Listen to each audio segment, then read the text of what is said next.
Welcome to Plotfall. Today we'll uncover the harsh realities that reveal why surviving even a single day during World War II was an incredibly difficult feat. Picture this: Dresden, 1945. A city reduced to ash and rubble. The air, thick with smoke and the scent of burning wood, hangs heavy over the skeletal remains of buildings. This, my friends, is the stark reality of World War II. A world far removed from the comforts we take for granted.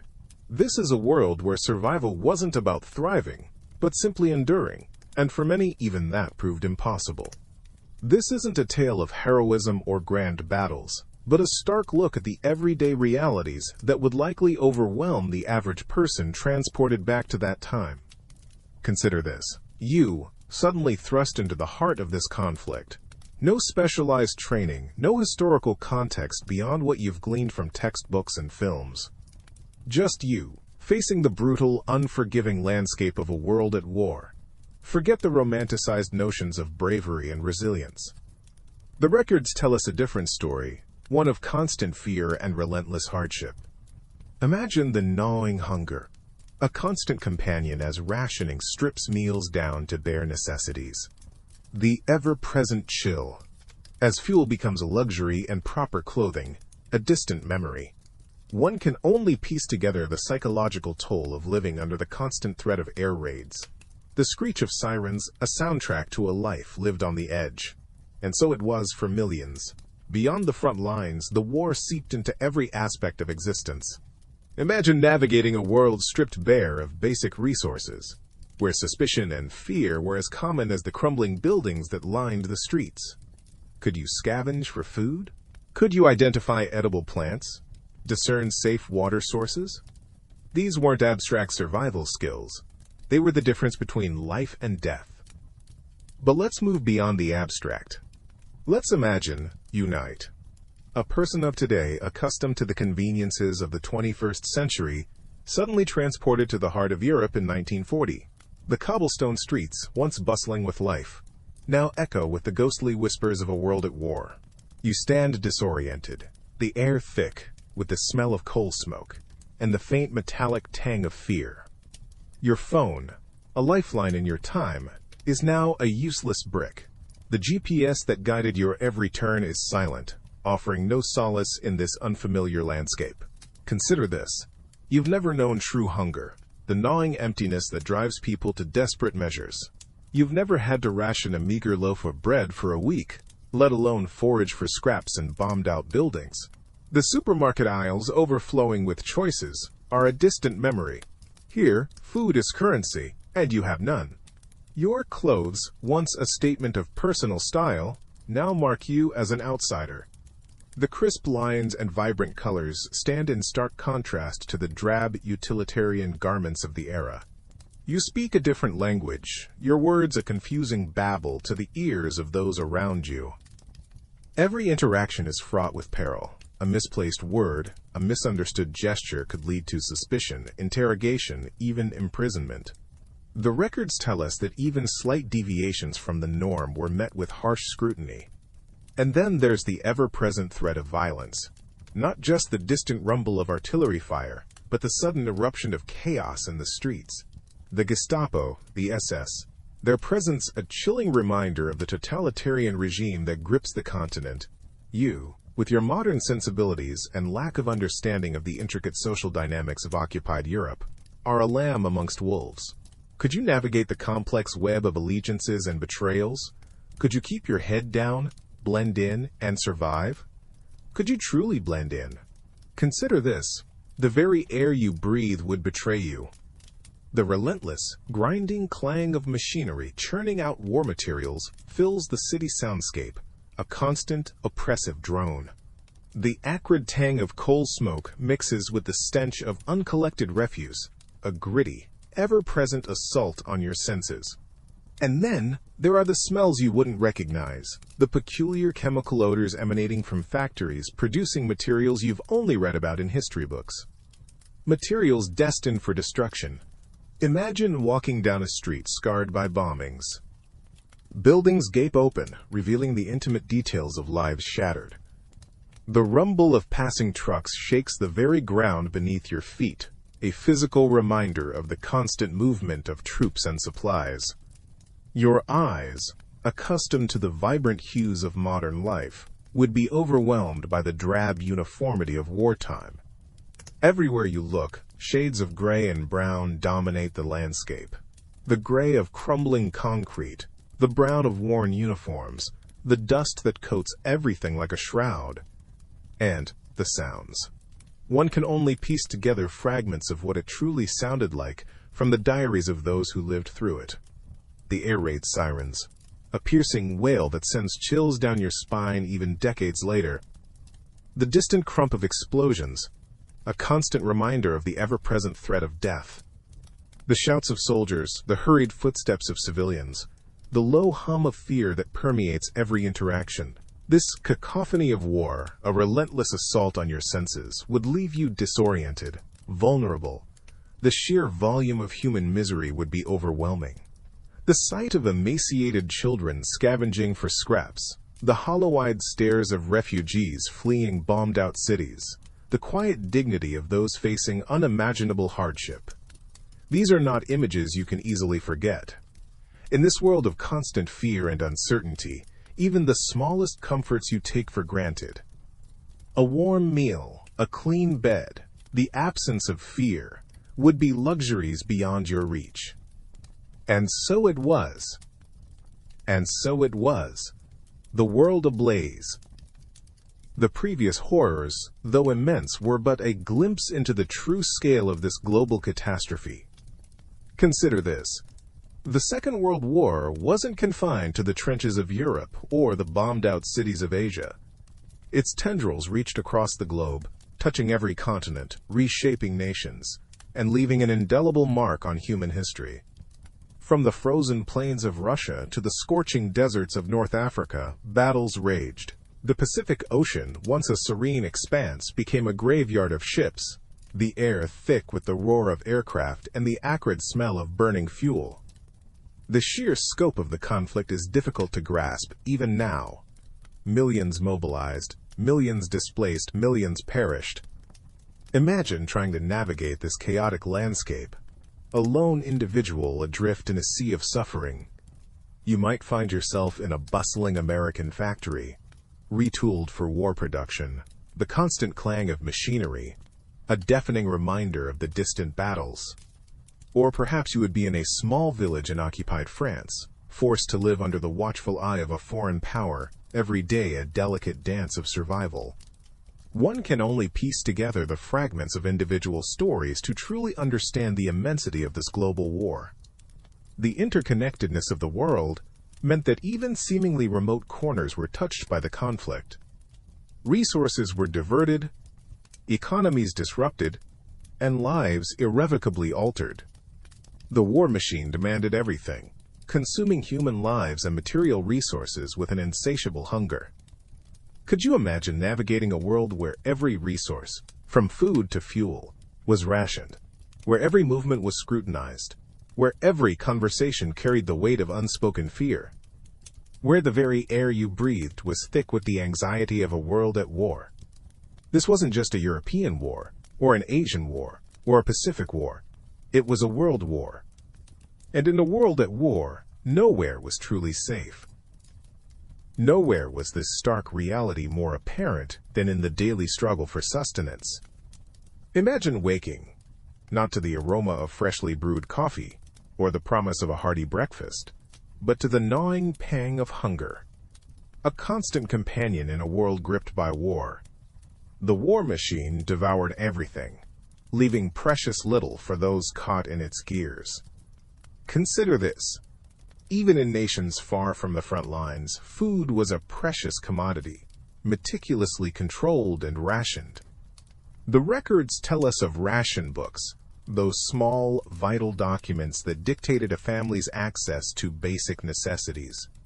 Sugar, butter, meat, even bread, all carefully measured, allocated, and strictly limited.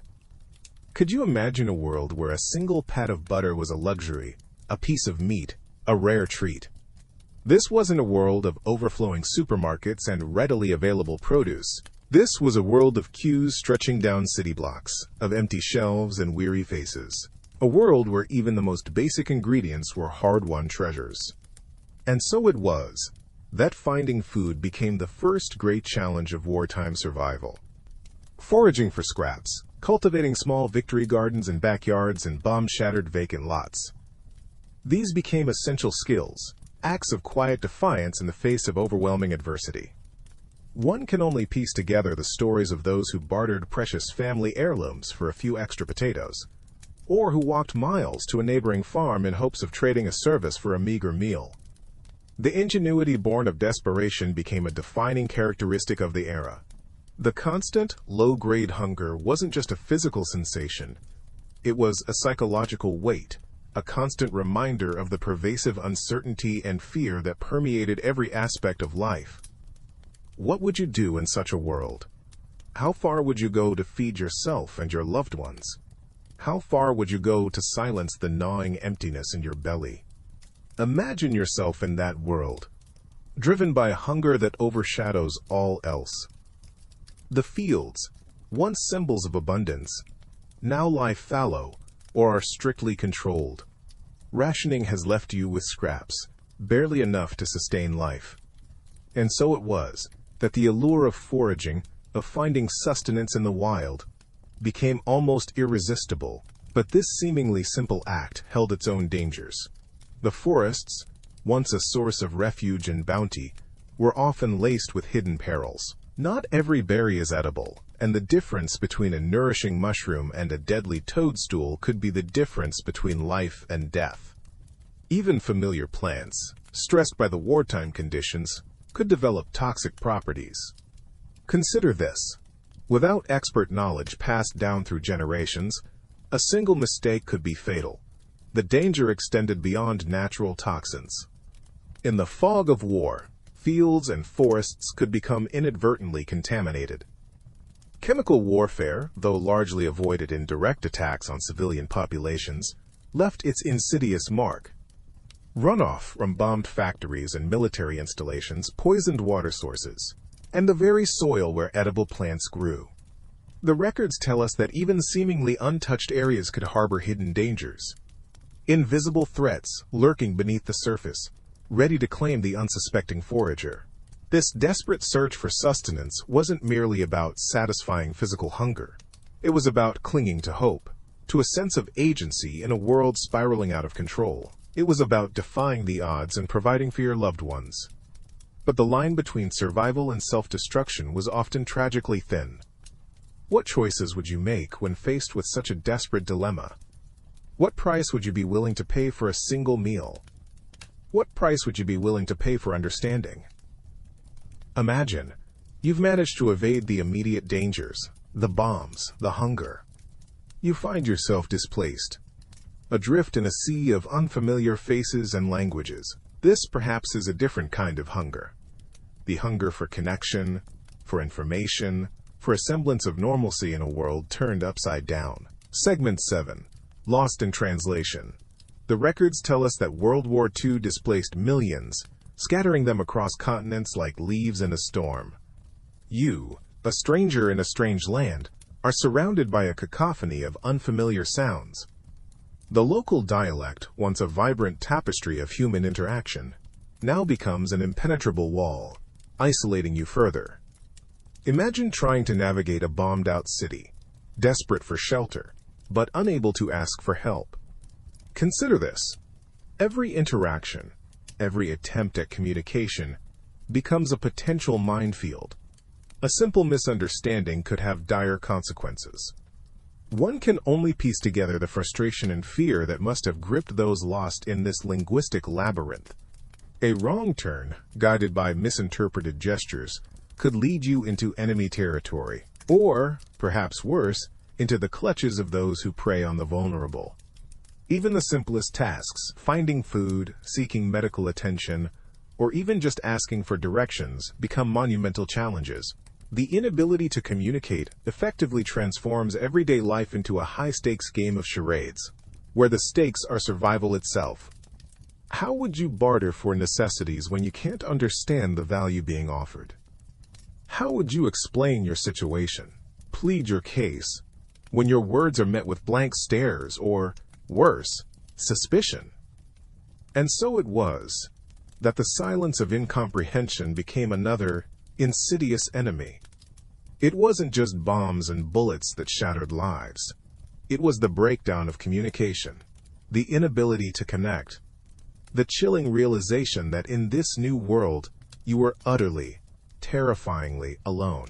But what if, in this desolate landscape of miscommunication, you encountered someone who understood, someone who offered a bridge across the chasm of language? Would you trust them? Would you trust them? The question hung in the air, heavier than the smoke that choked the bombed-out streets. Even if you managed to navigate the language barrier, suspicion ran thicker than blood in wartime. You, the stranger, the outsider, were immediately suspect. Consider this. Every face you met could hide a collaborator, an informant, someone eager to trade your life for their own safety, a meager loaf of bread, or simply the fleeting satisfaction of power. The records tell us of countless instances where misplaced trust proved fatal. Refugees, displaced and desperate, offered information readily, believing they were among friends, only to find themselves betrayed. One can only piece together the fragments of their stories, the whispered warnings unheeded, the sudden disappearances in the dead of night. Even genuine acts of kindness were laced with a potent dose of skepticism. Food offered could be poisoned. Shelter provided might be a trap. Imagine, you've managed to communicate your plight, your desperate need for food and shelter. A local, seemingly sympathetic, offers assistance. You follow them through the labyrinthine streets, the rubble crunching underfoot, a knot of unease tightening in your stomach. Their house, tucked away in a bombed-out neighborhood, offers a semblance of safety, a flickering candle in the overwhelming darkness. But as you step inside, you notice the subtle shift in their demeanor, the flicker of something cold and calculating in their eyes. The warmth of the offered tea does little to dispel the growing chill you feel. You are not family. You are not friend. You are an unknown quantity in a world defined by fear. And in a world consumed by war, an unknown quantity is often treated as an enemy. The comfortable assumptions of peacetime, the belief in inherent goodness, the expectation of hospitality, have been shattered. In their place stands a stark, brutal pragmatism. Survival at any cost. And you, the stranger, represent a risk, a potential liability. That chill, that pervasive unease, seeps deeper than just the suspicion in their eyes. It's in the very air you breathe, the water you drink, or rather, try to drink. Consider this. You're accustomed to turning a tap and expecting clean, potable water. Here, the water, if available at all, is often suspect, a murky liquid teeming with unseen dangers. Dysentery, typhoid, cholera. These aren't just words on a history textbook page. They're a constant, lurking threat.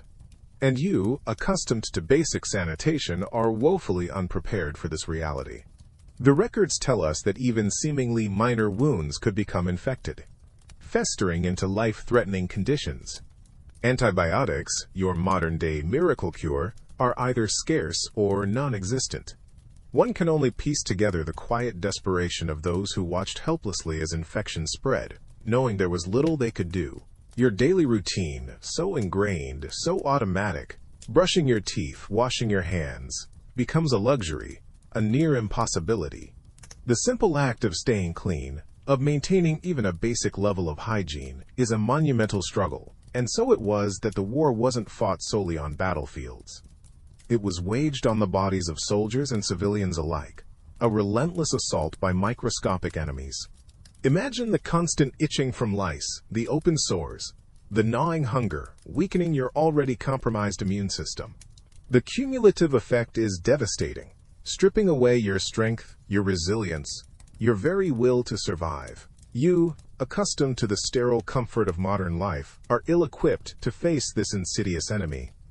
The war within your own body might be the one you lose first. This microscopic battle, fought in the shadows of the larger conflict, reveals a stark truth. In a world ravaged by war, even the smallest comforts, the most basic needs, become privileges you can no longer take for granted. But the war wasn't confined to the trenches or the battlefields. It reached into the skies, casting a long, terrifying shadow over everyday life. Imagine this.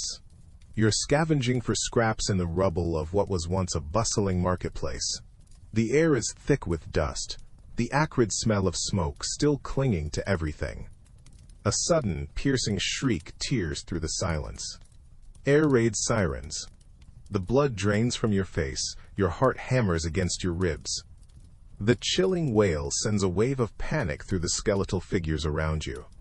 A scramble for shelter ensues, a desperate, chaotic rush for the nearest cellar or underground station. Consider this.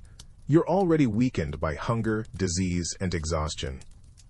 Now, you're forced to compete with equally desperate souls for a sliver of safety. The records tell us these weren't abstract threats. Bombing raids were a constant, terrifying reality. Day or night, the threat loomed. You find yourself crammed into a damp, suffocating basement, the air thick with fear and the stench of human desperation. The rhythmic thud of approaching bombers vibrates through the floor, each thud a hammer blow against your already frayed nerves. The earth trembles. The very air seems to crackle with anticipation. Then the explosions begin. Each blast is a deafening roar, a physical force that throws you against the others. The screams of the injured mingle with the cries of children, creating a symphony of terror that echoes in your ears long after the raid has ended. One can only piece together the fragments of survivors' accounts to understand the sheer terror of these moments. The constant threat of death from above, the feeling of utter helplessness, the knowledge that nowhere was truly safe. This psychological torment chipped away at the human spirit. And so it was, that even when the bombs stopped falling, the fear lingered, a constant companion in a world consumed by war. The sky, once a source of wonder and hope, became a symbol of dread. The sirens wail their mournful song, a chilling prelude to the impending chaos. The sky, once a canvas of blue, now a canvas of fear. You scramble, heart pounding a frantic rhythm against your ribs, towards the nearest shelter.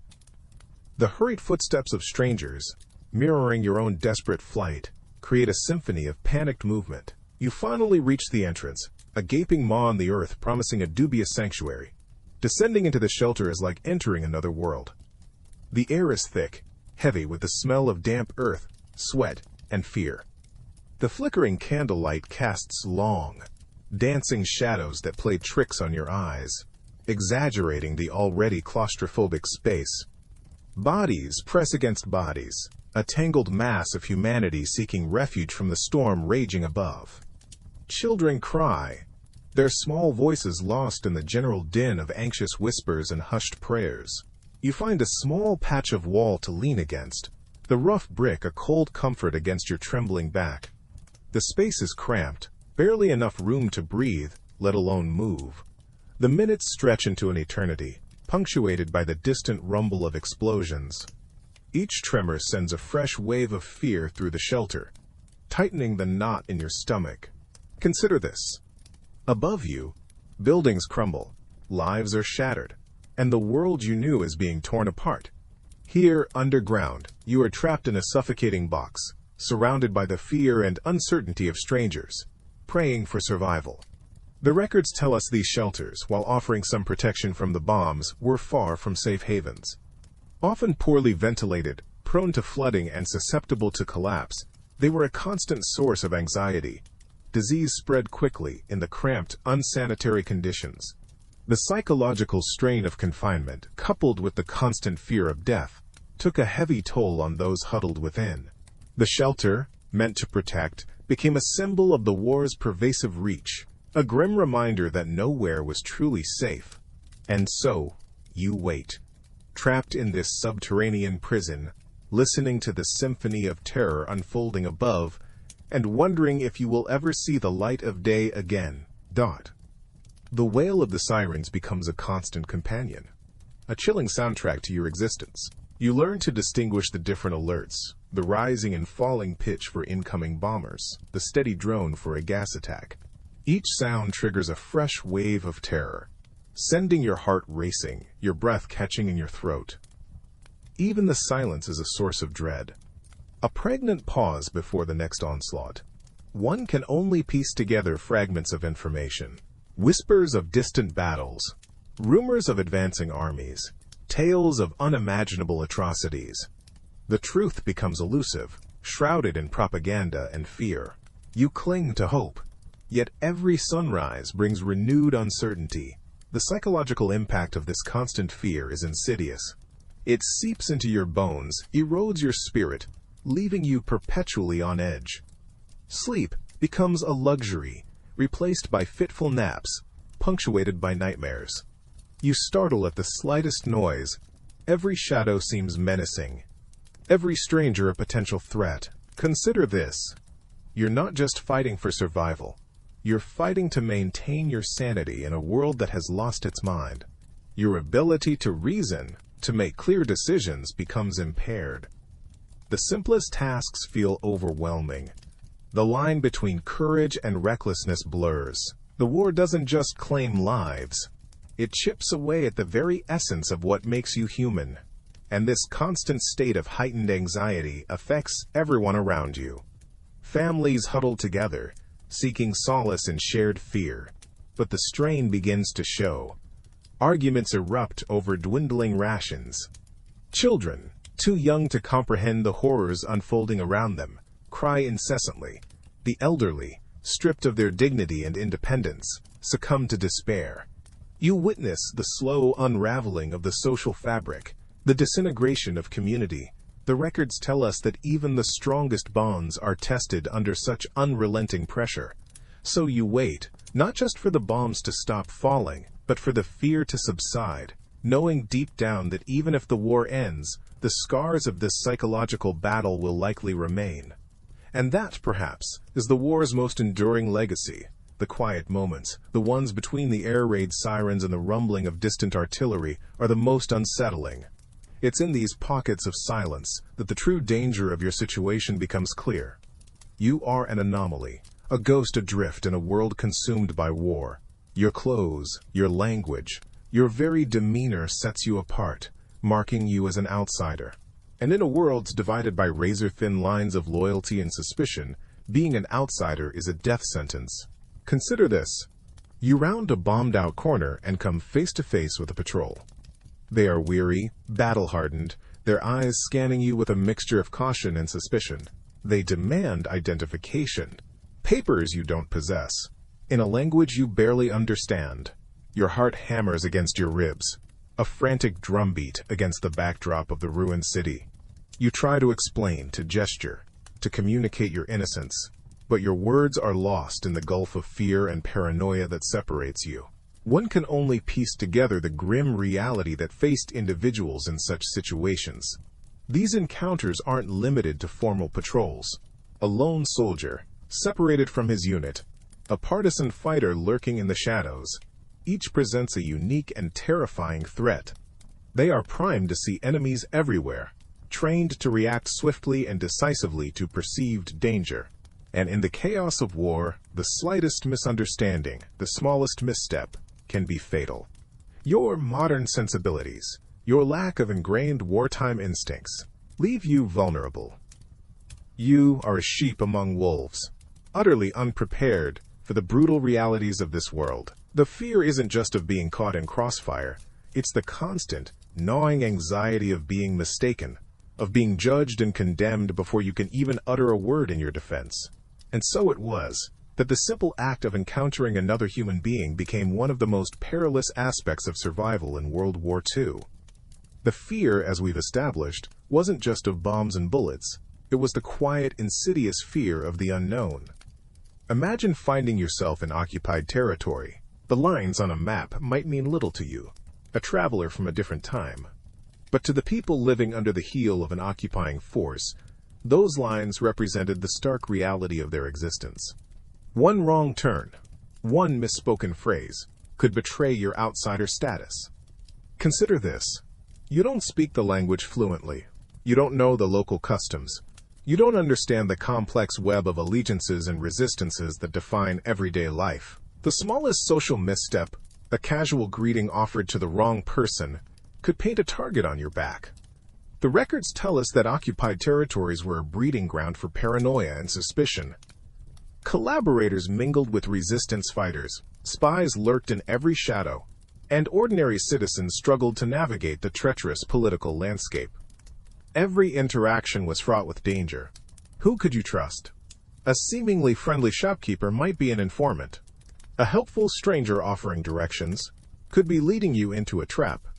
Even children, seemingly innocent, could be used as messengers or unwitting pawns in the larger game of espionage and survival. You, with your modern sensibilities and assumptions, would be utterly lost. You wouldn't understand the subtle cues, the unspoken rules, the intricate codes of conduct that governed life under occupation. Your ignorance would be your undoing. You would stand out, a beacon of vulnerability in a world where blending in was the only defense against a swift and brutal end. One can only piece together the fragments of stories from those who lived through these times to grasp the sheer terror of existing in such a state of constant uncertainty. The psychological toll, the relentless pressure, the ever-present threat of violence. It was a burden few could bear, and you, a stranger in a strange and hostile land, would be crushed beneath its weight. And yet, the physical dangers were only half the battle. Imagine yourself adrift in a sea of whispers, a world saturated with propaganda and misinformation. The radio, the newspapers, even casual conversations, all carefully curated, all designed to manipulate and mislead. You, accustomed to a free flow of information, would be utterly lost in this labyrinth of deceit. Consider this. Every headline, every newsreel, every public announcement is a potential lie. Who do you trust? Where do you turn for the truth? The enemy broadcasts promises of liberation, while your own government paints a rosy picture of imminent victory, even as the bombs fall closer to home. Rumors spread like wildfire, each more fantastical and terrifying than the last. One whispers of secret weapons, another of impending invasion, a third of mass arrests and disappearances. Which stories hold a grain of truth, and which are designed to sow panic and division? You have no way of knowing. You cling to fragments of news from home, letters that arrive weeks or months late, filled with censored optimism and carefully crafted omissions. The world outside your immediate experience becomes a blur of conflicting narratives, a kaleidoscope of half-truths and outright fabrications. The constant uncertainty gnaws at your sanity. Doubt creeps into every thought, eroding your ability to discern fact from fiction. This information vacuum, this relentless barrage of propaganda, is a weapon in itself. It preys on your vulnerability, amplifying your fear and isolation. You are adrift at sea, clinging to a piece of driftwood in a storm, with no compass and no stars to guide you. The records tell us that this psychological warfare was as devastating as any bomb or bullet, breaking the will of entire populations, turning neighbor against neighbor, and leaving individuals utterly lost in a world where reality itself seemed to be up for grabs. And so it was, adrift and disoriented, that the most basic human need, survival, reared its head. Finding work became a paramount concern, but the landscape of opportunity had been ravaged by the war. Factories had been retooled for military production, farms lay fallow due to conscription, and entire industries had collapsed under the weight of the global conflict. What few jobs remained were often dangerous, poorly paid, and ruthlessly exploited. Imagine for a moment the desperation of standing in a breadline that stretches for blocks, your stomach gnawing with hunger, only to be turned away empty-handed. Consider this. You might find work in a munitions factory, surrounded by hazardous materials and the constant threat of explosions, for a pittance that barely keeps you alive. The air is thick with the metallic tang of war, the rhythmic clang of machinery, a constant reminder of the destruction being wrought. Every shift is a gamble, every passing hour a roll of the dice against injury or death. Or perhaps, if you're lucky, you secure a position in the black market, a shadowy world of whispered deals and illicit goods. Here, the lines between survival and criminality blur, and every transaction carries the risk of imprisonment or worse. The constant fear of discovery, the gnawing uncertainty of tomorrow, eats away at your peace of mind. One can only piece together the fragmented stories of those who lived through these times. They speak of relentless exhaustion, of constant hunger, and of the ever-present fear that clung to them like a shroud. They speak of being forced to make impossible choices, of sacrificing their dignity and their morals simply to stay alive. The war, they say, didn't just destroy cities and nations. It destroyed livelihoods, it shattered dreams, and it left an indelible scar on the human spirit. And in this ravaged landscape of limited opportunities and rampant exploitation, the struggle for mere existence became a battle in itself. A battle fought not on the front lines, but in the desolate alleys and crowded factories, where the true cost of war was measured not in casualties, but in the slow, agonizing erosion of hope. And in this desolate landscape, the black market thrived, a shadow economy born of desperation and fueled by scarcity. Imagine, if you will, needing basic provisions, flour for bread, perhaps, or fuel to heat your meager dwelling. Official rations, when they came at all, were rarely enough. And so, the black market became the only recourse for many, a dangerous dance with shadowy figures in dimly lit alleyways. The prices, of course, were exorbitant, inflated beyond reason by the simple laws of supply and demand. A loaf of bread that once cost pennies could now command a week's wages. A single cigarette, a small luxury in a world of deprivation, could cost more than a day's labor. Consider this: every transaction carried the risk of exploitation. Were you being cheated? Almost certainly. Could you protest? Not likely. The black market operated outside the bounds of law and order. There were no consumer protections, no recourse for the swindled. Only the grim reality of survival. The records tell us stories of people selling their most treasured possessions, family heirlooms, wedding rings, even their own clothes, just to secure a few days' worth of food. One can only piece together the anguish these decisions must have caused, the quiet desperation of bartering away a piece of your past, a symbol of a life that once was, just to cling to the fragile hope of a future. But the inflated prices weren't the only danger. Violence was an ever-present threat. The black market was a breeding ground for criminals, profiteers, and those willing to exploit the vulnerable. Disputes erupted frequently, often escalating into brutal confrontations. And so it was that in the shadow of war, a new battle raged. A battle for survival in a world where the lines between right and wrong had blurred, and where the simple act of buying a loaf of bread could cost you everything. The brutality of the black market, however, paled in comparison to the systematic persecution faced by many simply for who they were. Consider this: you're not just navigating food shortages and rampant inflation. You're facing suspicion, hostility, even outright violence, purely because of your ethnicity or nationality. World War II wasn't just a war between nations. It was a war that exposed the darkest prejudices within them. The records tell us of Japanese Americans incarcerated in internment camps in the United States, suspected of disloyalty despite being citizens.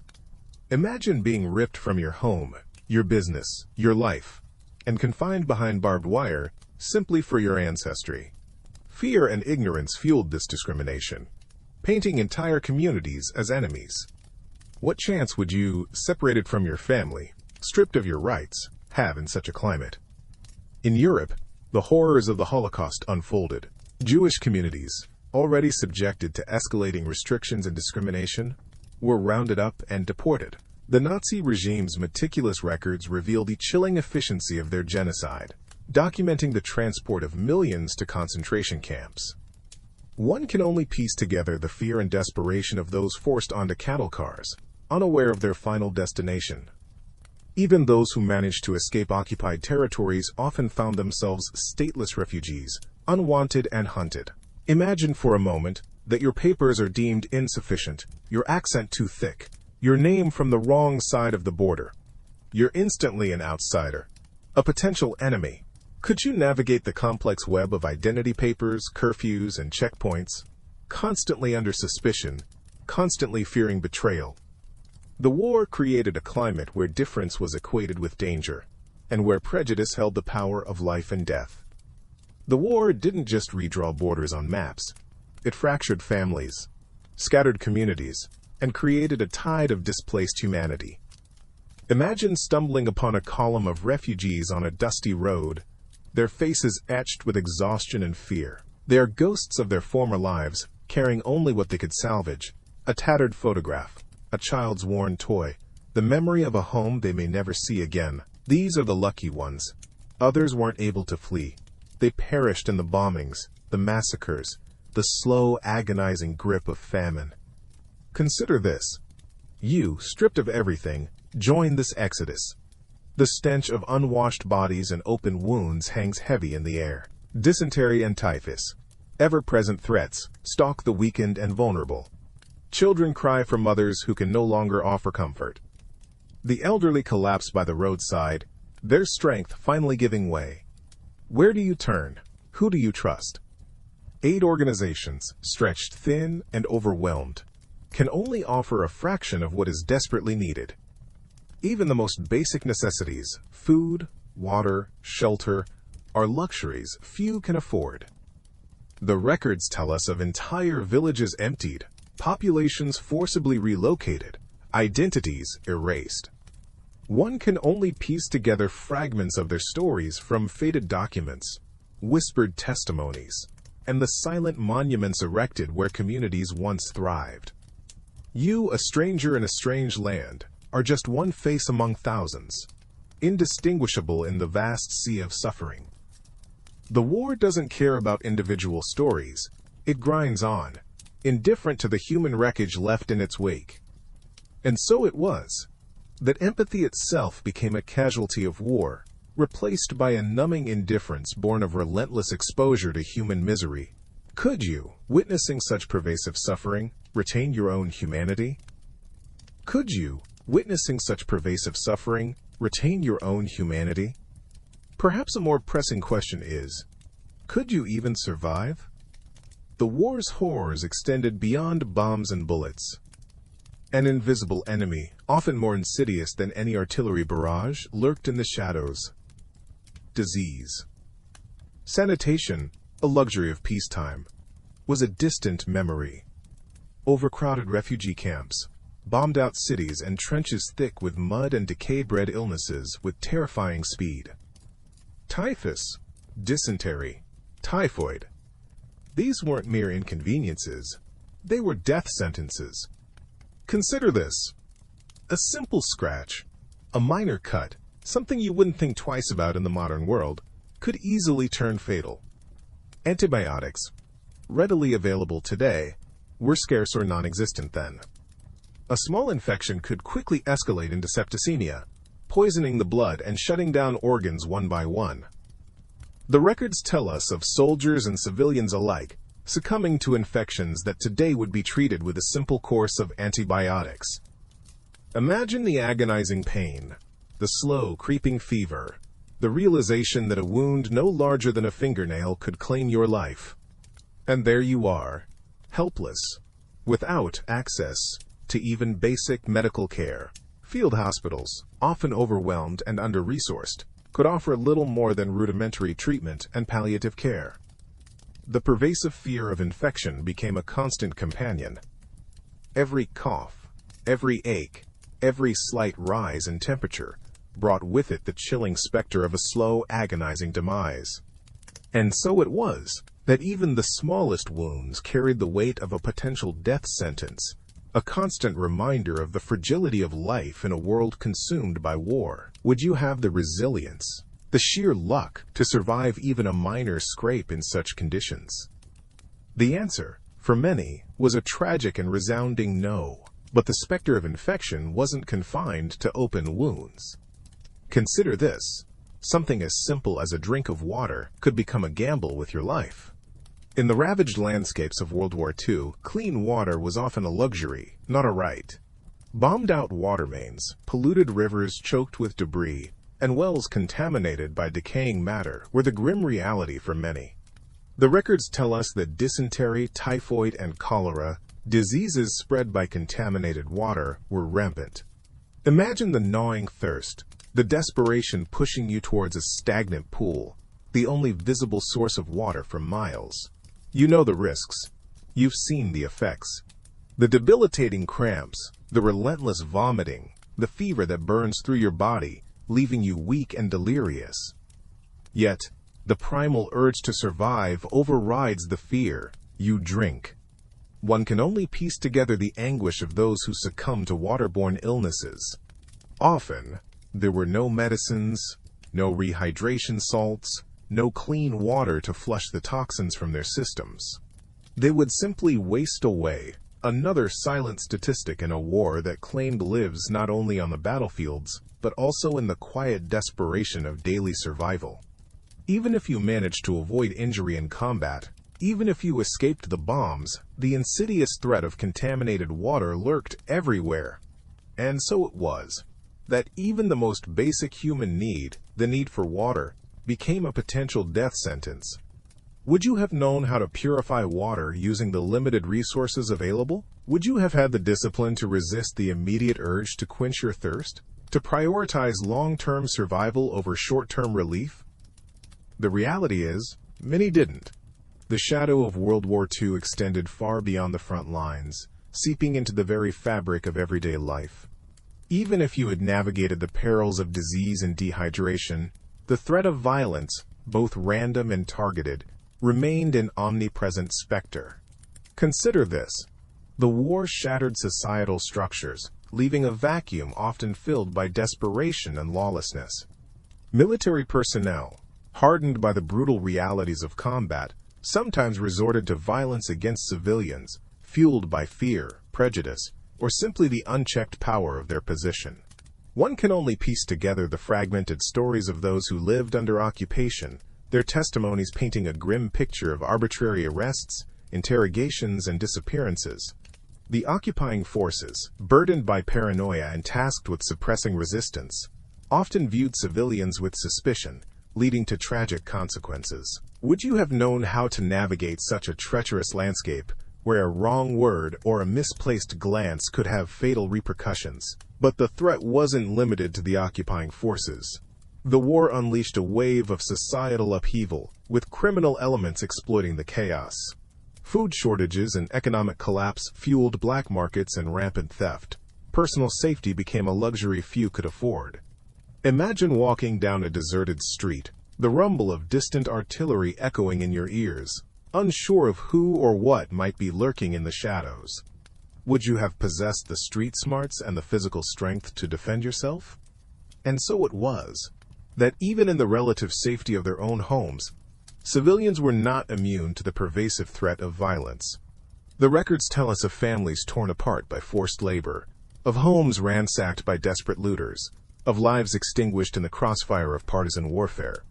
The reality of World War II was that survival often depended not on grand acts of heroism, but on a constant, exhausting vigilance against the ever-present threat of violence from all sides.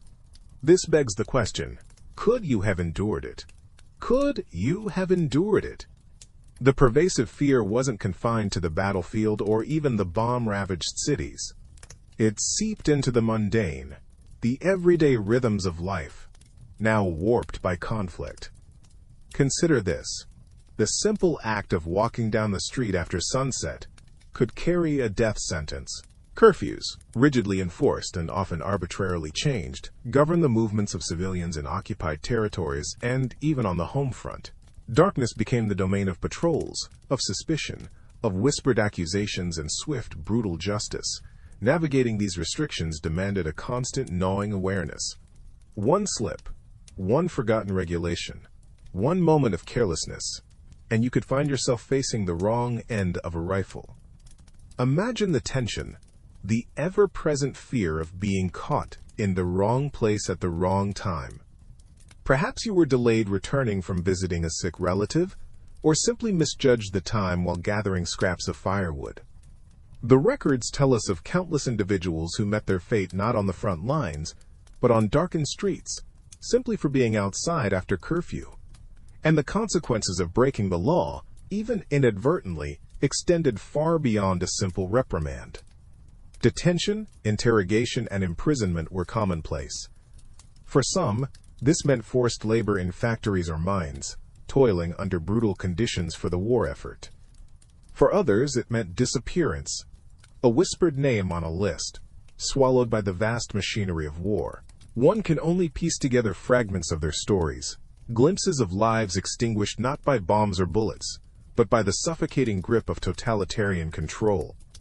The fear of arbitrary arrest, the uncertainty of fate, hung heavy in the air, a constant reminder of the precariousness of life. So ask yourself again, navigating this web of restrictions, this climate of fear, could you have survived a single day? But the totalitarian grip wasn't the only threat. Imagine yourself ripped from the relative comfort of your modern life and thrust into the brutal reality of a world at war. Forget central heating and waterproof jackets. Forget the readily available, nutritionally balanced meals you take for granted. Consider this. You are now exposed to the harsh, unforgiving elements, with little more than threadbare clothing and makeshift shelter to protect you. The records tell us of soldiers enduring unimaginable winters in the trenches, their feet rotting in the perpetually damp, frozen earth. Civilians fared little better. Bombed-out homes offered scant protection from the biting winds and driving rain. Imagine huddling with your family in a crumbling cellar, the damp seeping into your bones, a constant, gnawing chill that no amount of shivering could dispel.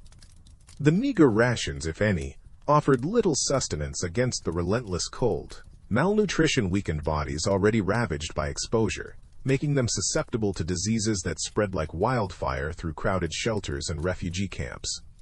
And so it was, that the war was fought not only on battlefields but also against the very elements themselves.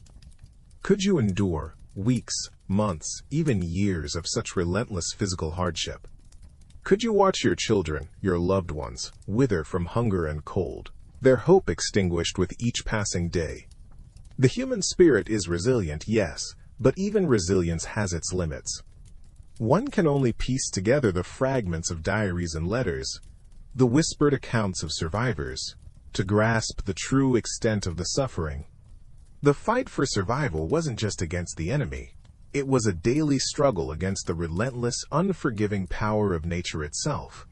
And in that struggle, many souls were lost. So I ask you again, stripped bare of modern comforts, facing the biting wind and the gnawing hunger, could you have truly survived? But even if you endured the physical hardships, even if you somehow found the strength to push through the gnawing hunger and the bone-chilling cold, there was another, more insidious enemy to contend with, the psychological toll of war. The constant presence of death and destruction wore away at the human spirit, leaving scars that ran far deeper than any physical wound.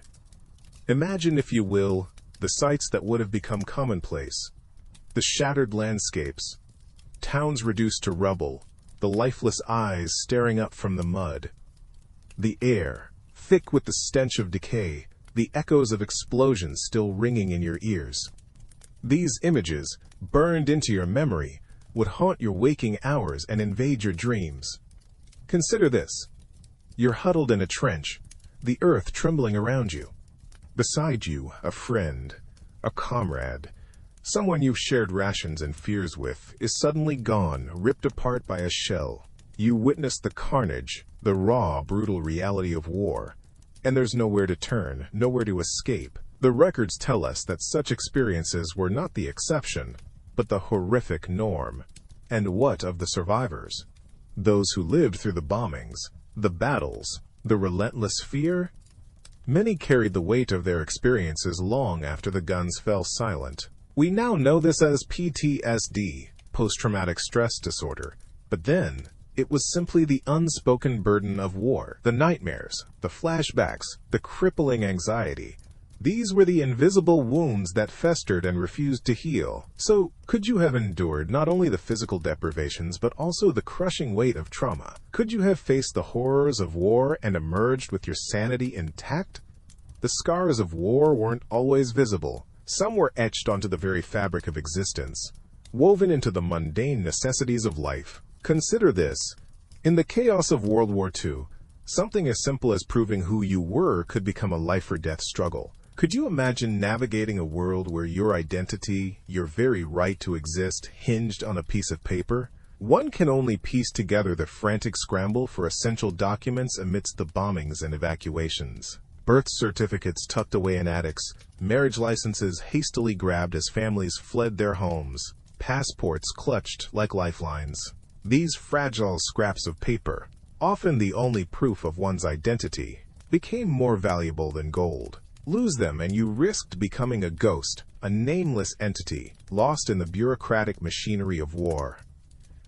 Imagine trying to cross borders, access rations, or even seek medical care without the correct papers. You'd be met with suspicion, interrogation, even imprisonment. The records tell us of countless individuals detained, displaced, or worse, simply because they couldn't produce the required documentation. In a world consumed by conflict and paranoia, anonymous faces were easily labeled as enemy spies or collaborators.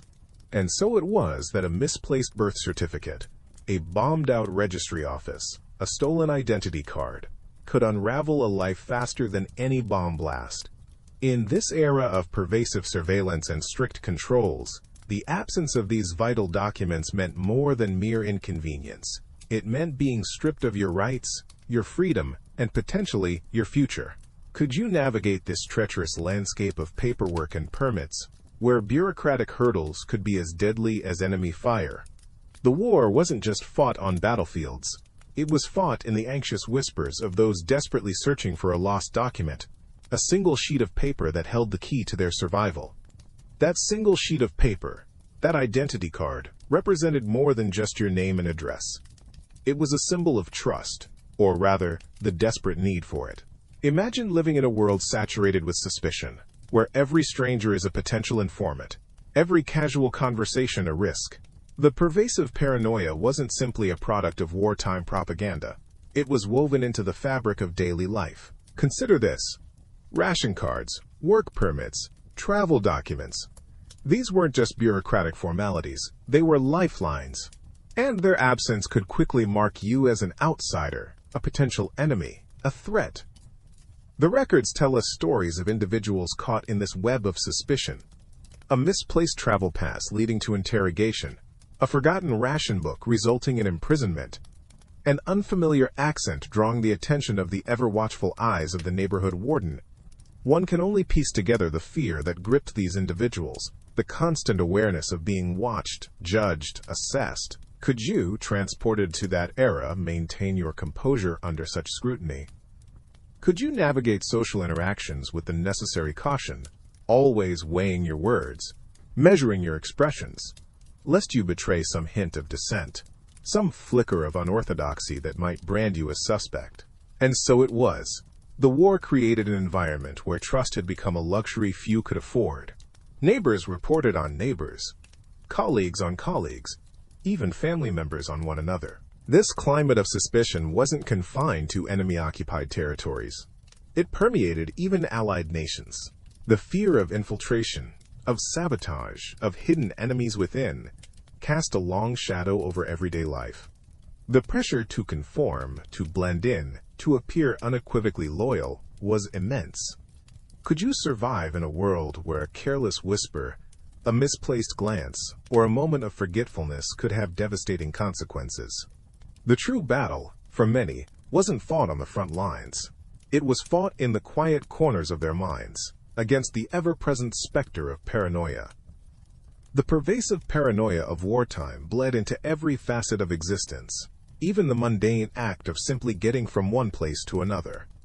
Imagine for a moment needing to travel, not a leisurely road trip, but a journey of necessity, perhaps to find food, to visit a sick relative, or simply to escape an increasingly dangerous area. In our modern world, we take such movement for granted. But in the grip of World War II, personal transportation was a luxury few could afford. The records tell us that private vehicles were largely commandeered for military use. Petrol, if available at all to civilians, was strictly rationed. One can only piece together the frustration and desperation of families separated by conflict, knowing that miles might as well have been continents. Consider this. Even bicycles, a seemingly simple mode of transport, were not exempt from the war's insatiable appetite. Their tires, made of precious rubber, became increasingly scarce. Metal itself was a valuable commodity, diverted to the war effort. Repairing a broken spoke or a punctured tube could become a near impossible task. And so it was that walking became the primary mode of transportation for many.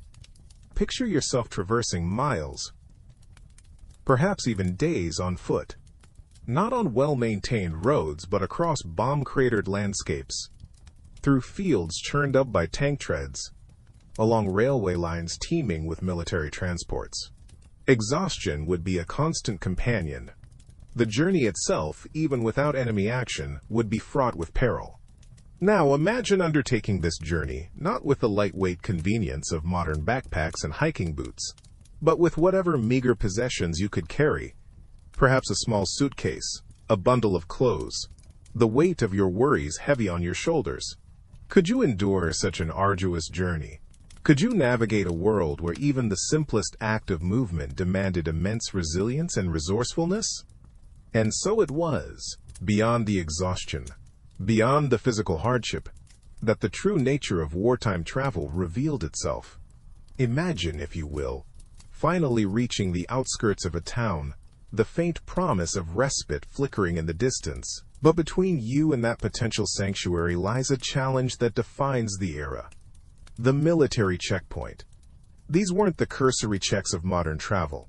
These were barriers between life and death, manned by soldiers whose nerves were frayed, taut by constant threat. Consider this. You approach, your heart hammering against your ribs, your papers clutched in trembling hands. These documents, perhaps a hastily issued identity card, a tattered work permit, hold your fate. Are they in order? Are they sufficient? One wrong stamp, one missing signature, and suspicion clouds the eyes of the guards. You're questioned sharply, your every word scrutinized, your every gesture interpreted. Do you look shifty? Do you appear too eager? Too hesitant? The records tell us of countless individuals detained, interrogated, sometimes even disappearing without a trace, all because they failed to satisfy the scrutiny of a checkpoint. Imagine trying to explain your presence, your purpose, your very existence, in a world consumed by paranoia and suspicion. Could you maintain your composure under such pressure? Could you convince them of your innocence, your harmlessness? One can only piece together the fragments of stories from those who survived such encounters. Whispers of arbitrary detentions, of forced labor, of lives uprooted and shattered by the whim of a checkpoint guard.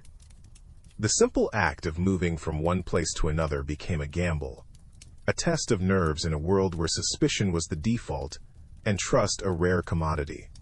And beyond the checkpoint, what awaits? More patrols, more scrutiny, the constant reminder that in this world, every step is fraught with danger, every encounter a potential turning point, and beyond the checkpoint, perhaps the greatest threat loomed: conscription. Imagine you're trying to survive, scavenging for scraps, keeping your head down. Then, the unmistakable sound of boots on the cobblestones, the harsh shouts in a language you barely understand. A hand clamps down on your shoulder. You are no longer a civilian struggling to survive. You are a soldier, a cog in a war machine grinding its way across continents. Your will, your dreams, your very life are no longer your own. The records tell us of widespread conscription during World War II, a desperate scramble for manpower on all sides. Young men, often barely more than boys, swept up into the ranks, given a uniform and a rifle, and sent to the front lines. Consider this. You might have been a farmer, a baker, a student, a musician.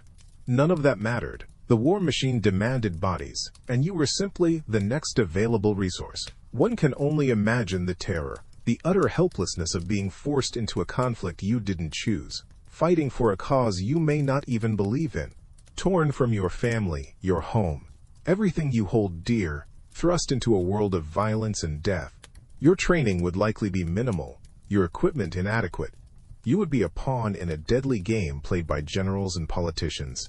Your life expendable, your sacrifice almost guaranteed. And so it was for countless individuals. During that brutal conflict, conscription wasn't merely a possibility. It was a constant, looming threat, a sword of Damocles, hanging over the heads of millions. The fear of being forced to fight, to kill, to die in a war not of your making, added another layer of desperation to an already unbearable reality. This fear permeated every aspect of life, shaping choices, influencing movements, and casting a long, dark shadow over even the smallest glimmer of hope. What would you have done, faced with that stark choice? Survival under the constant threat of conscription, or defiance with almost certain consequences?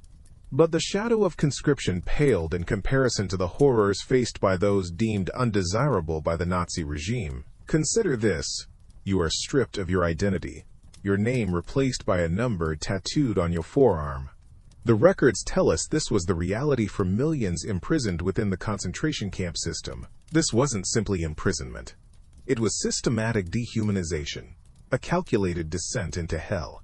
Imagine the chilling air of Auschwitz-Birkenau, the stench of burning flesh clinging to your clothes, a constant reminder of the crematoria's grim work. One can only piece together the terror of families ripped apart upon arrival, mothers separated from children, husbands from wives, their futures uncertain, their hope extinguished. The arbitrary nature of life and death within those barbed wire fences. A guard's fleeting whim, a random selection, a sudden bout of illness, created an atmosphere of perpetual dread. Every waking moment was a struggle for survival. Starvation was a constant companion, gnawing at your insides, weakening your resolve. The meager rations, watery soup, a crust of bread, were hardly enough to sustain life. And even if you managed to cling to existence, you were subjected to backbreaking labor.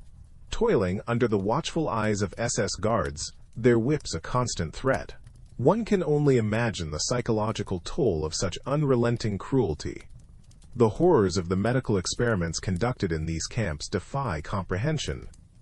The chilling accounts of Dr. Mengelé's twisted research are etched in history as a testament to the depravity of the Nazi regime.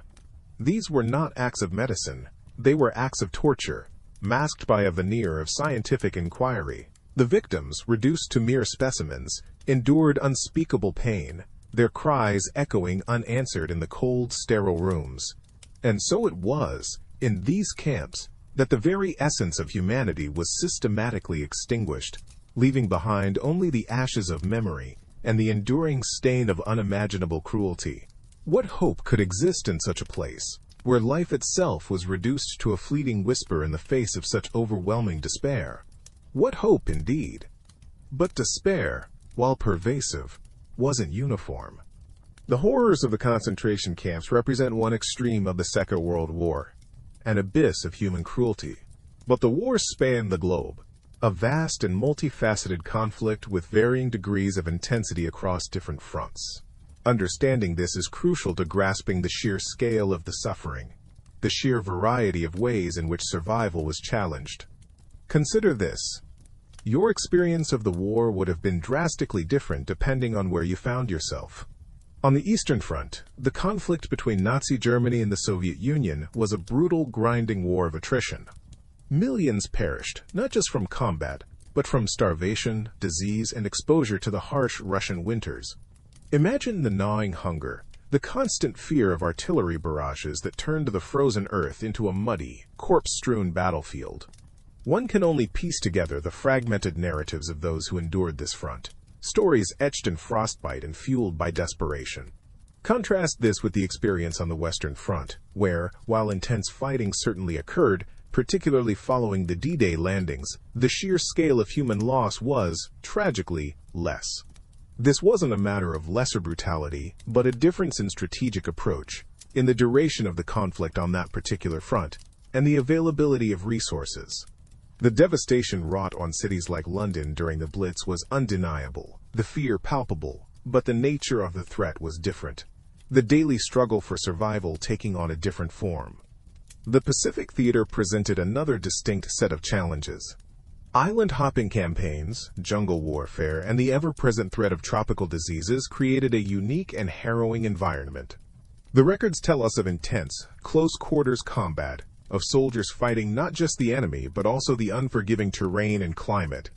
From the frozen wastes of Russia to the sweltering jungles of the Pacific, the war presented a myriad of challenges, each front a testament to the destructive power of human conflict, where you were determined not only the nature of your suffering, but also the very likelihood of your survival. And so it was, regardless of the theater. The experience of combat itself remained a universally brutalizing force. Imagine, if you will, the cacophony of a battlefield. The deafening roar of artillery fire tearing through the air, the staccato bursts of machine guns, the cries of the wounded, a symphony of destruction orchestrated by fear and desperation. The very ground beneath your feet would tremble, a constant visceral reminder of the imminent danger. The sheer chaos of it all would overwhelm your senses. Smoke and dust would fill the air, obscuring your vision. The smell of cordite, burning flesh, and decaying matter would sting your nostrils, a constant, sickening presence. Orders shouted over the din would be lost in the maelstrom, leaving you disoriented and vulnerable. One can only piece together the fragmented memories of those who survived to understand the sheer terror of such moments. Consider this. You're not facing a faceless enemy in a video game. You're facing another human being, terrified and desperate, just like you. He's fighting for his life, his country, his family. Just as you are, the act of killing, even in self-defense, leaves an indelible mark on the soul. The psychological toll of taking a life, of witnessing the horrors of war firsthand, would be almost unbearable. Many veterans carried these invisible wounds long after the guns fell silent. The records tell us of soldiers driven to the brink of madness, their minds fractured by the relentless barrage of violence. They speak of the constant fear, the gnawing uncertainty of survival, the ever-present threat of death or dismemberment. Even the most hardened soldiers, trained to kill and to suppress their emotions, were not immune to the psychological trauma of combat. In the crucible of war, the thin veneer of civilization was stripped away, revealing the raw, primal instincts of survival. And this, perhaps more than anything, is why you wouldn't survive a single day in World War II. But the horrors of World War II extended far beyond the front lines. The conflict seeped into every facet of life, poisoning even seemingly safe havens with paranoia and suspicion. Consider this: the pervasive threat of espionage and sabotage. This wasn't a war fought solely by soldiers. It was a war waged in the shadows, a war of whispers and coded messages, a war where your neighbor, your grocer, even your closest friend could be an enemy agent. The fear was palpable. Governments on all sides understood the devastating impact of spies and saboteurs. They knew that a single well-placed bomb could cripple vital infrastructure, that leaked intelligence could cost thousands of lives. And so it was. A climate of distrust became the norm. Propaganda posters warned citizens to be vigilant, to report any suspicious activity. Loose lips sink ships, they proclaimed. A chilling reminder that even casual conversation could have deadly consequences. One can only piece together the suffocating atmosphere of fear. Imagine living under the constant scrutiny of your community, every action, every word, meticulously dissected for any hint of disloyalty. Could you withstand such pressure? Could you maintain your composure when even a misplaced glance could be interpreted as a sign of treachery? This constant vigilance wasn't limited to overt acts. It permeated the very fabric of society. Rumors spread like wildfire. fueled by anxiety and uncertainty. Accusations flew, often based on nothing more than hearsay and prejudice. Innocent individuals were branded as traitors, their lives ruined by whispers and innuendo. The threat was not just physical, but psychological, a slow, insidious erosion of trust that left individuals isolated and vulnerable. And that perhaps is the most insidious aspect of this war you wouldn't survive. The war within. The insidious nature of war extends beyond the battlefield and into the very fabric of our being, our health. Consider this. A simple infection, easily treated today, could have been a death sentence in World War II.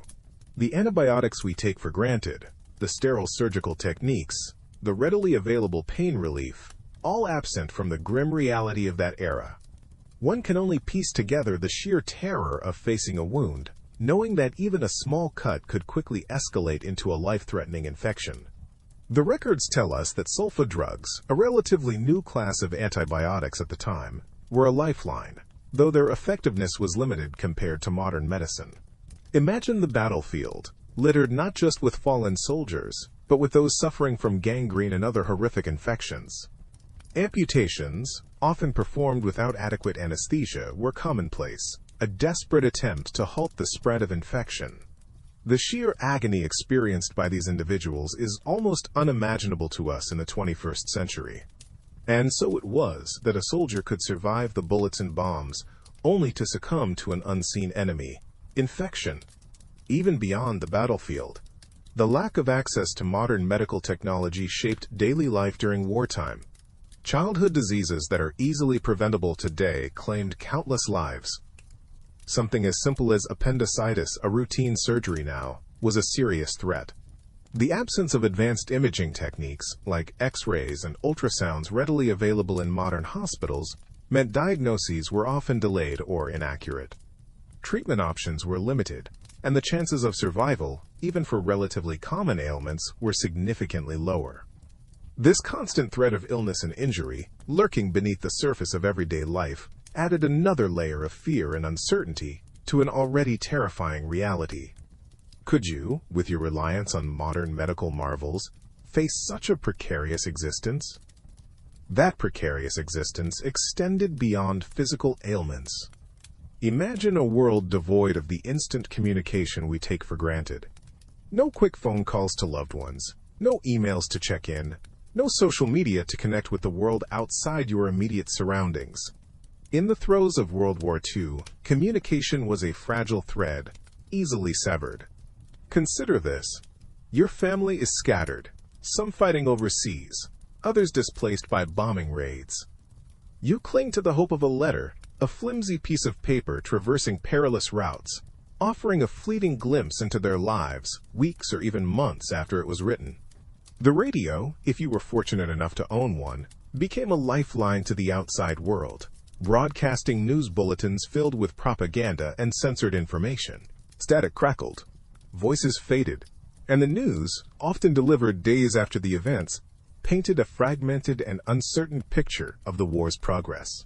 One can only piece together the reality from these snippets, piecing together the anxieties and hopes, the victories and losses shaping the world beyond your reach. The constant worry, the gnawing uncertainty about the fate of loved ones, was a heavy burden to bear. And so it was. The silence was deafening. The inability to connect with the outside world created an isolating bubble, amplifying the sense of vulnerability and fear.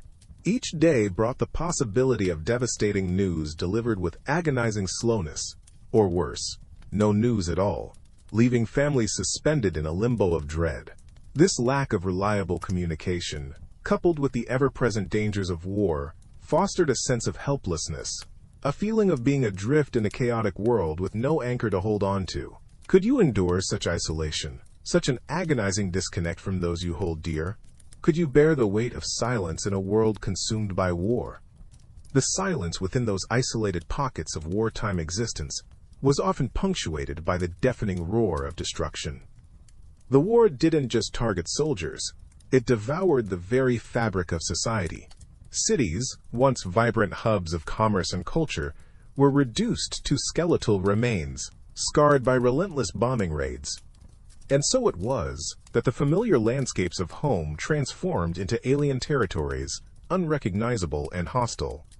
Consider this: the infrastructure that we often take for granted, the roads that connect us, the power grids that illuminate our homes, the water systems that sustain us, were prime targets.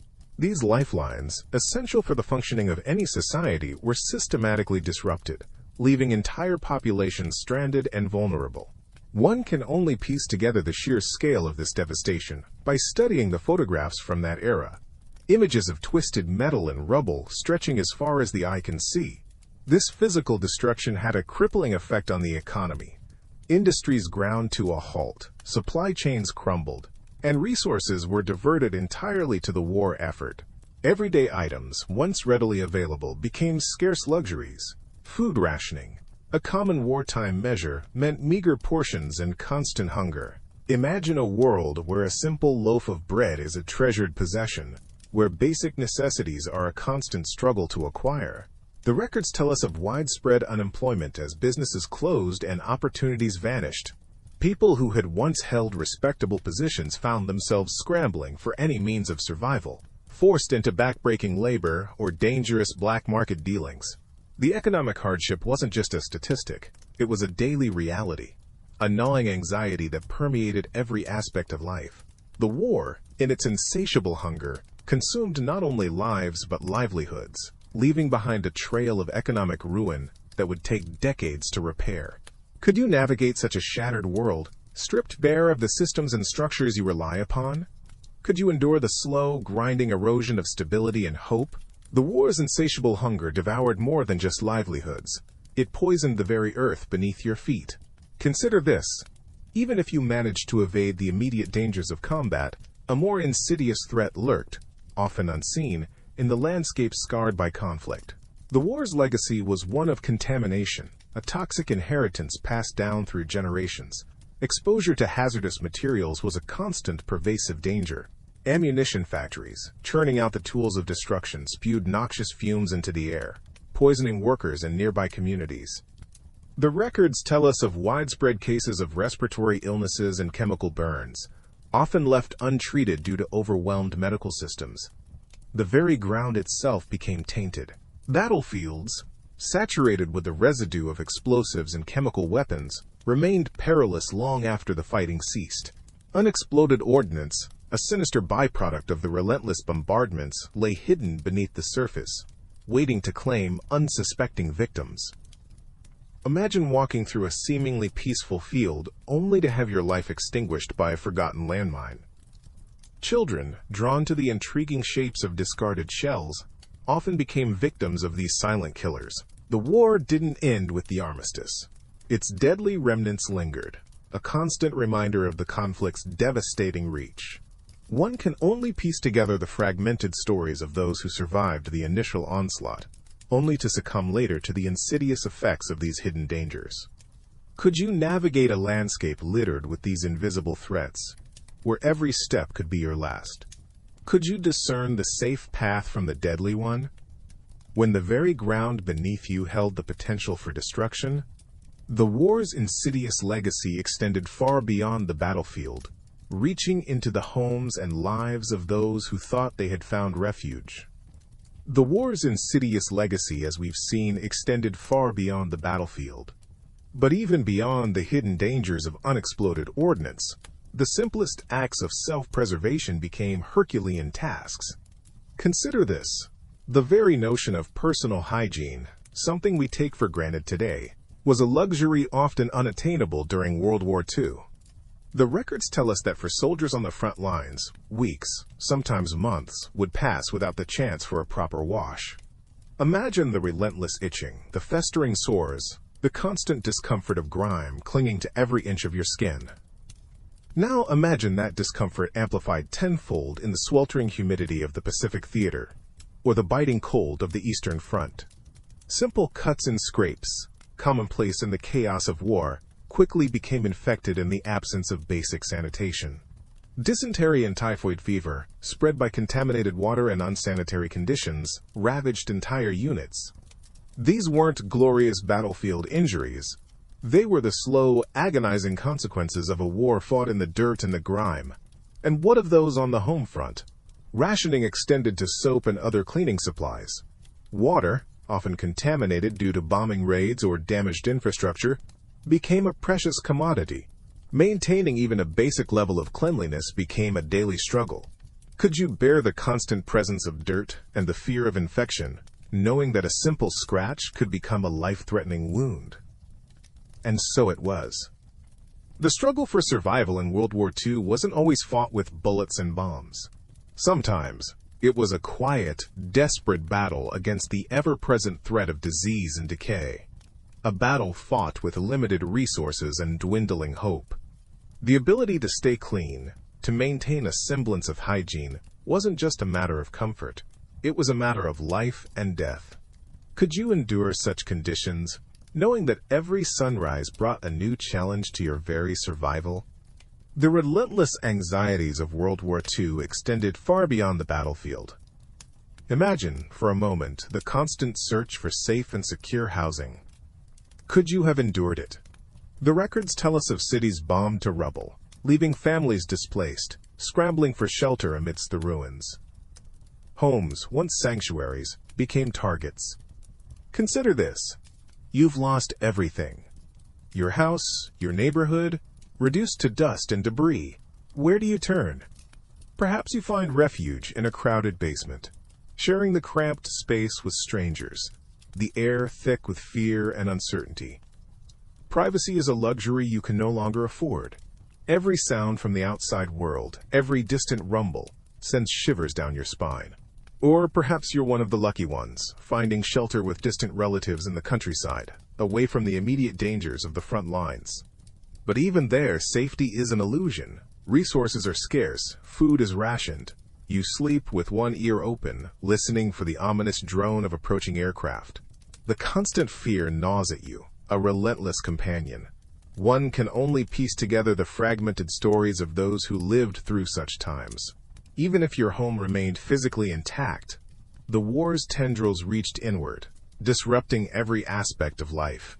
Military requisitioning could force you to share your space with soldiers, strangers suddenly inhabiting your most private spaces. The line between safety and vulnerability became blurred, your home no longer the haven it once was. Could you have shared your meager resources, your already limited space, with those whose presence brought both comfort and fear? The constant threat of invasion, the ever-present awareness of danger, shaped every moment. This was the reality of finding shelter in a world consumed by war. The walls offered little solace. Even within what remained of your home, the fear was a constant companion. Imagine the gnawing anxiety, the ever-present awareness that at any moment the sky could tear open, the ground tremble, and your world could shatter. This wasn't a fear of the abstract, but a tangible dread rooted in the very real possibility of bombs falling, shells exploding, and enemy soldiers appearing on your doorstep. Consider this: the constant drone of aircraft overhead, a sound that became synonymous with impending danger. The wail of air raid sirens, tearing through the quiet, transforming everyday life into a scramble for survival. Could you have endured the frantic rush to the nearest shelter, the suffocating darkness filled with the hushed prayers and panicked breaths of your neighbors? The records tell us that these moments, repeated day after day, week after week, chipped away at the resilience of even the bravest souls. And so it was. The fear wasn't confined to the battlefield. It permeated every aspect of existence. The simple act of walking down the street became an exercise in calculated risk. Every unfamiliar face a potential threat. Every distant sound a harbinger of destruction. Could you have navigated a world where trust had become a luxury? Where suspicion was a survival mechanism? This constant state of hypervigilance took a heavy toll. The mental and emotional strain of living under perpetual threat eroded the spirit. Sleep became a fragile respite, punctuated by nightmares, and the ever-present awareness of vulnerability. One can only piece together the psychological impact of this sustained fear, the way it must have warped perceptions and reshaped the very fabric of daily life. How long could you have endured such a relentless assault on your peace of mind, on your very sense of safety? The relentless assault wasn't just on physical safety. It was on the mind. Imagine a world where the information you receive is meticulously curated, where every newspaper, every radio broadcast, every public announcement is filtered through the lens of war. This was the reality of World War II. Propaganda wasn't just a tool. It was the very air people breathed. Consider this. Every heroic story you heard could be embellished. Every enemy atrocity amplified. Every setback minimized. The truth became a casualty of war, replaced by carefully constructed narratives designed to bolster morale and demonize the enemy. How could you form your own opinions, make informed decisions when the very facts upon which you relied were distorted? And the censorship? It wasn't just about keeping military secrets safe. It was about controlling the narrative. Letters from the front were scrutinized, personal conversations monitored. Even seemingly innocuous remarks could be misinterpreted, twisted into evidence of dissent or defeatism. The fear of speaking freely, of expressing doubt or criticism, became a constant companion. This chilling effect stifled debate, suppressed dissent, and created an environment of pervasive suspicion. The records tell us of individuals denounced by their neighbors, families torn apart by mistrust, communities fractured by fear. Imagine the psychological toll of living under such constant scrutiny, where every word, every action could be misconstrued, where trust was a luxury few could afford. How could you navigate a world where silence was golden, where questioning the official narrative could have dire consequences? Could you maintain your sense of self, your belief in truth, in a world where reality itself was manipulated? The propaganda and censorship weren't just inconveniences. They were insidious weapons that eroded the very foundations of society, leaving individuals isolated, vulnerable, and adrift in a sea of manufactured truth. The insidious erosion extended far beyond the public sphere. Imagine the private terrors that haunted the nights.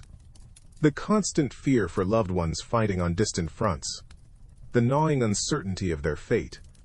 Letters arrived weeks, sometimes months, late, offering fragmented glimpses into a brutal reality you could barely comprehend. Every knock on the door could herald devastating news, shattering the fragile peace you desperately clung to. And what of the moral compromises, the subtle shifts in your own values? Consider this. Rationing wasn't just about scarce resources.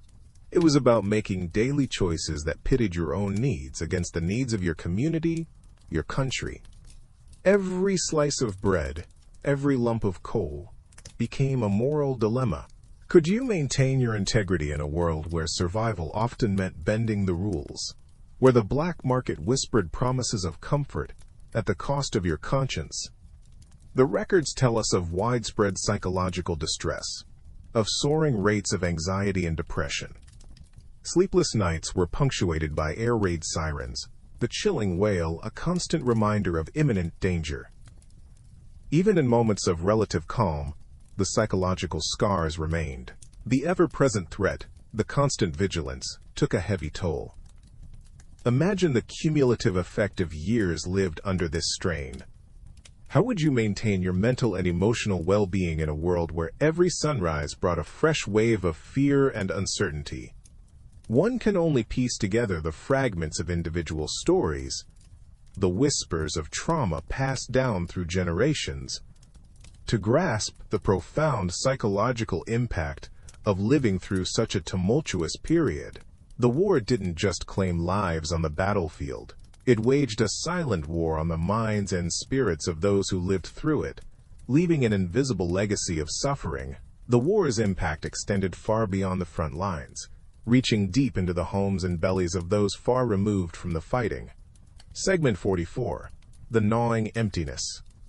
Imagine a world stripped bare. Rationing, while necessary, often left families teetering on the edge of starvation. Consider this. Your weekly allowance of meager portions.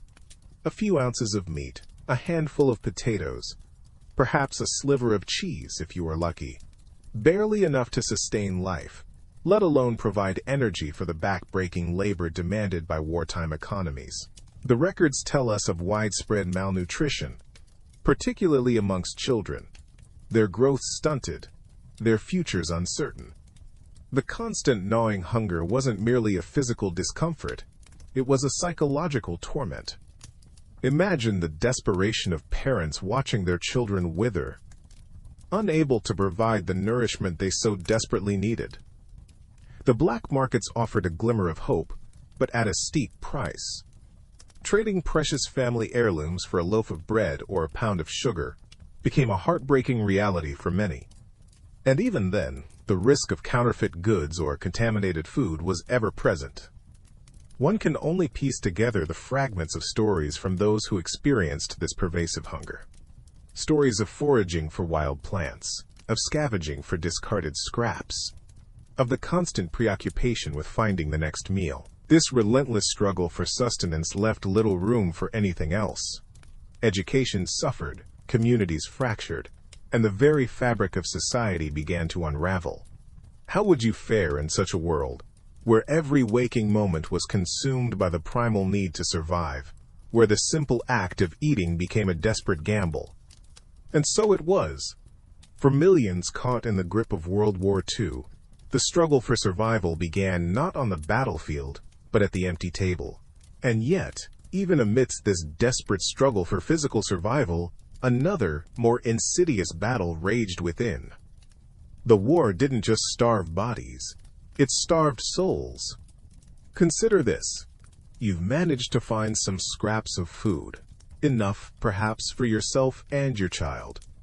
But across the street, a mother cradles a starving infant, its cries a constant, agonizing reminder of your own good fortune. Do you share? Do you risk your own child's survival for a stranger's? The ethical dilemmas of wartime were rarely so stark, but they were always present. Imagine living under occupation. Collaboration might mean a warm meal, a reprieve from the constant fear. But it also means betrayal. Betrayal of your country, of your neighbors, of your own values. What price would you put on your conscience? One can only piece together the agonizing choices individuals were forced to make. Choices with no easy answers. Choices that etched themselves onto the very core of their being. The war created a moral fog, blurring the lines between right and wrong. Stealing became a necessity, lying a shield. The records tell us of individuals forced to inform on their friends, their families, simply to survive. Were they cowards? Traitors? Or were they simply victims, trapped in a web of circumstance beyond their control? These were not philosophical debates played out in comfortable classrooms. These were life and death decisions made in the shadow of the gallows, in the biting cold of a prison cell, in the hollow silence of a grieving heart. How would you navigate such a landscape, where every decision, every interaction, carried the weight of potential ruin? The true horror of war, perhaps, lies not just in the physical destruction, but in the erosion of the human spirit, the slow, agonizing death of hope, and the corrosive power of compromise. The corrosive power of compromise. And so it was, long after the guns fell silent and the bombs ceased to fall, that the true cost of the war began to reveal itself. Not in the rubble of cities, though that was devastating enough, but in the shattered landscapes of the human mind. We often speak of the physical wounds of war, the missing limbs, the blinded eyes. But what of the invisible scars, the ones etched onto the soul? Consider this. A soldier returns home, seemingly unscathed. He sits at the dinner table, surrounded by loved ones, yet he is 1,000 miles away, trapped in the echoing screams of the battlefield. The smell of coffee reminds him of burning flesh. The laughter of children triggers memories of panicked cries. He is home, but he is not present. He is a ghost in his own life. The records tell us of the staggering rates of what was then called shell shock, what we now recognize as post-traumatic stress disorder. Nightmares, flashbacks, crippling anxiety, and profound depression were the unseen companions of countless veterans. One can only piece together the fragments of their experiences, the whispered confessions in dimly lit rooms, the desperate attempts to drown out the memories with alcohol or numb the pain with silence. This wasn't a battle fought with bullets and bombs, but with the very fabric of their being. Imagine carrying that weight, day after day, year after year. Imagine the struggle to rebuild a life, to forge connections, to simply feel again when the world you knew has been irrevocably shattered. The war may have ended, but for many, the battle within raged on, a relentless and silent torment. And that, perhaps, is the most enduring tragedy of all. The wounds that never fully heal, the echoes that never quite fade away. The echoes of war weren't always explosions and gunfire. Sometimes they were whispers, chilling premonitions of an end that could come at any moment. Imagine yourself in 1944, walking through the rubble-strewn streets of a once vibrant European city. Buildings are scarred, windows gape like empty sockets, and the air is thick with the smell of dust and decay. You're scavenging for food, driven by a gnawing hunger that overrides any sense of caution. You turn a corner and find a small, relatively undamaged bakery. A single loaf of bread sits on display, a cruel taunt to your empty stomach. You glance around, your heart pounding in your chest. No soldiers, no patrols, just an unnerving quiet. You dart inside, grabbing the bread with trembling hands. Just as you turn to leave, a shadow falls across the doorway. A German soldier stands there, his expression unreadable. Time seems to slow. Your mind races, calculating the odds of escape, of survival. He doesn't reach for a weapon, but neither does he move aside. He simply stares, the silence stretching into an eternity. You consider dropping the bread, a desperate attempt to appease him, but the hunger is too powerful. The soldier takes a slow, deliberate step forward, his eyes fixed on yours. Then, a distant rumble. The ground vibrates beneath your feet. The soldier's gaze shifts upwards, towards the sky. He hesitates, a flicker of uncertainty crossing his face. Allied bombers. The scream of falling bombs shatters the silence. The soldier turns and runs, seeking shelter. You follow, driven by a primal instinct to survive. The bakery explodes behind you, a ball of fire and debris consuming the very object of your desperation. You stumble, fall, and crawl your way to a nearby cellar, the earth shaking around you. The bombing raid lasts an eternity, each explosion a hammer blow against your frayed nerves. And so it was. A loaf of bread, a chance encounter, a near-death experience. A chilling reminder of how fragile life truly was in those years. A reminder that survival often hinged on the smallest, most unpredictable of moments. One can only piece together the fragments of these stories, the fleeting glimpses into a world where life and death were constantly intertwined. The dust settles, a gritty film coating your throat and stinging your eyes. You emerge from the cellar, blinking in the unfamiliar light, a landscape transformed by destruction stretching before you. Buildings reduced to rubble, streets choked with debris. The air hangs heavy with the smell of smoke and something else, something sickeningly sweet. The faint cries of the injured reach your ears, a chilling symphony of suffering. This is the accumulation, the point where the relentless onslaught of challenges begins to erode not just your physical strength, but your very will to live. Consider this. You haven't had a proper meal in days. Your body, already weakened by constant fear and exertion, is perpetually on the brink of collapse. Clean water is a luxury you can scarcely remember. Disease, ever present, lurks in every shadow, in every sip from a contaminated stream. Dysentery, typhus, influenza, each a potential death sentence, delivered slowly and agonizingly. And the psychological toll? Imagine the constant, gnawing fear. The ever-present threat of violence, of starvation, of losing everything you hold dear. The nights spent huddled in fear, listening to the distant rumble of artillery or the drone of enemy aircraft.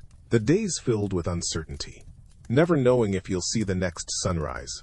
One can only piece together the fragments of diaries and letters from that time, the desperate whispers of those who endured this living hell. They speak of a profound weariness, a sense of utter hopelessness that settles over you like a shroud. A point where survival becomes less a conscious effort and more a grim, relentless routine. A point where the human spirit, pushed to its absolute limit, begins to break.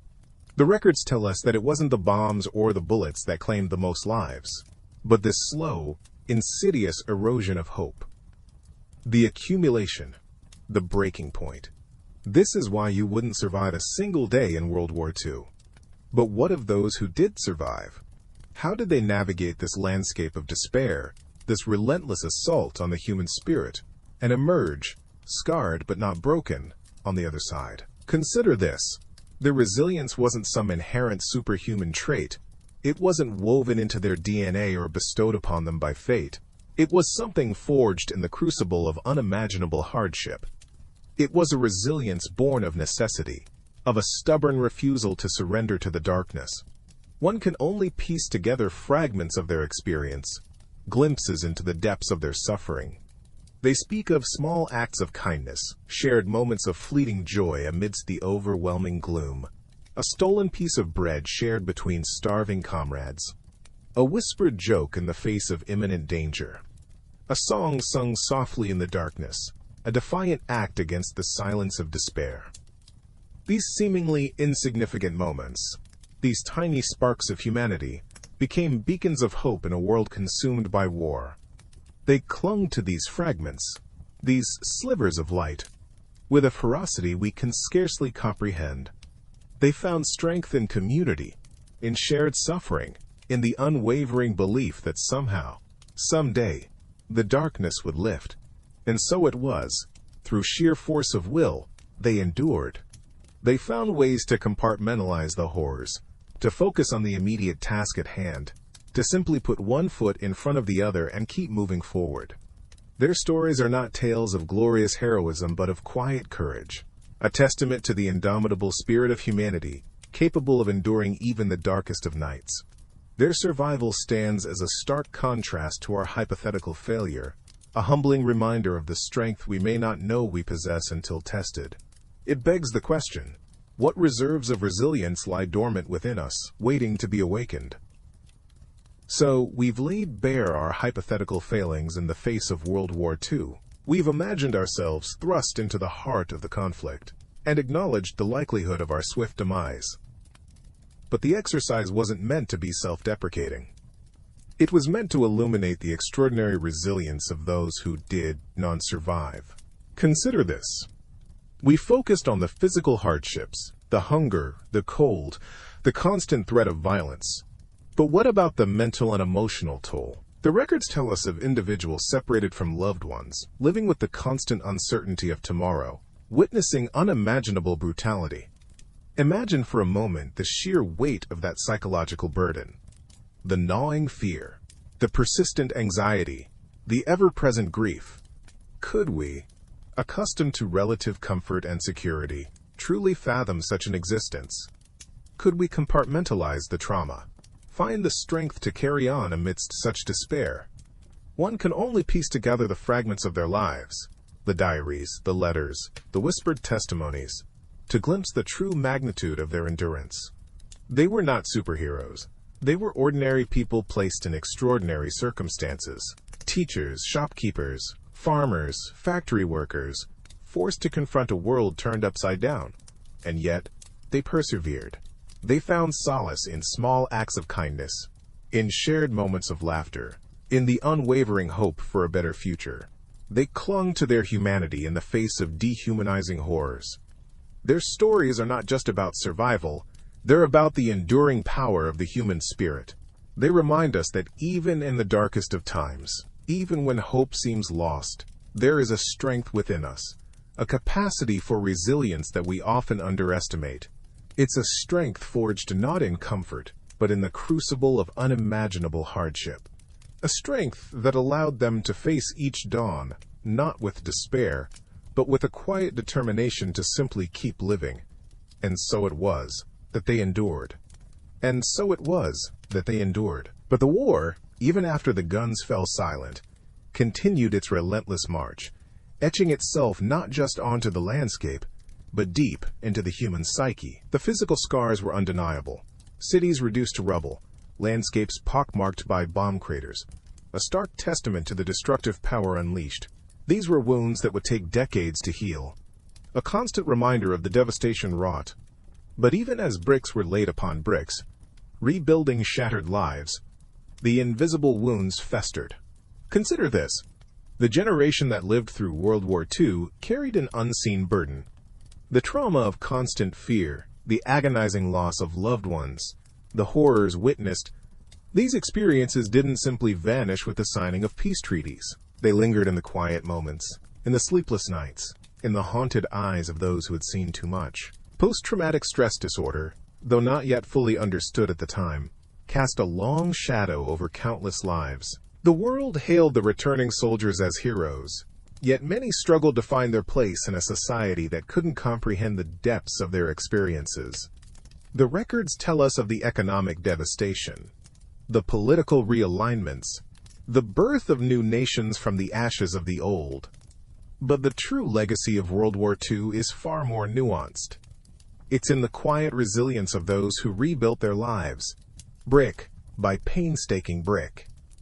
It's in the children born into a world forever shaped by the conflict, inheriting not only a legacy of loss, but also one of unwavering courage.